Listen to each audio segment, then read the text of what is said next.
Spanish club Real Madrid ജേഴ്സിയിൽ സ്വപ്നസമാനമായ അരങ്ങേറ്റമാണ് ഫ്രഞ്ച് സ്ട്രൈക്കർ കിലിയൻ എംബാപ്പെ നടത്തിയത്.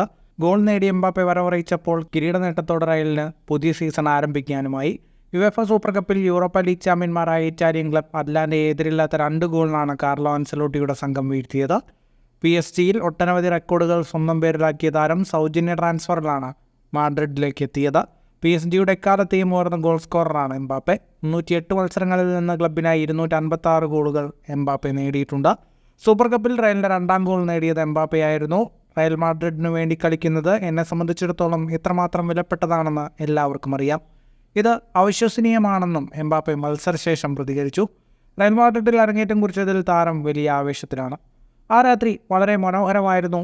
ഏറെ നാളായി ഈ നിമിഷത്തിനു വേണ്ടിയുള്ള കാത്തിരിപ്പിലായിരുന്നു. ഈ ജേഴ്സിയിൽ ഈ ബാഡ്ജ് ധരിച്ച് ഈ ആരാധകർക്ക് വേണ്ടി പന്ത് തട്ടുന്നത് എനിക്കിത് മഹത്തായ നിമിഷമാണ്. ഞങ്ങളൊരു കിരീടം നേടി, അത് പ്രധാനമാണ്. മാഡ്രിഡിൽ എല്ലായ്പ്പോഴും ജയിക്കണമെന്നാണ് ആഗ്രഹം. അരങ്ങേറ്റ മത്സരത്തിൽ ഗോൾ നേടാനായതിൽ വളരെ സന്തോഷമെന്നും ഫ്രഞ്ച് താരം വ്യക്തമാക്കി. ഓഗസ്റ്റ് 18-ന് മയോർക്കയ്ക്കെതിരായാണ് റയലിൻ്റെ സീസണിൻ്റെ ആദ്യ ലാ ലീഗ മത്സരം. ഫുട്ബോൾ ലോകത്തെ കൂടുതൽ വാർത്തകൾക്കും വിശേഷങ്ങൾക്കുമായി സ്പോർട്സ് കഫേ ഇപ്പോൾ തന്നെ സബ്സ്ക്രൈബ് ചെയ്യുക.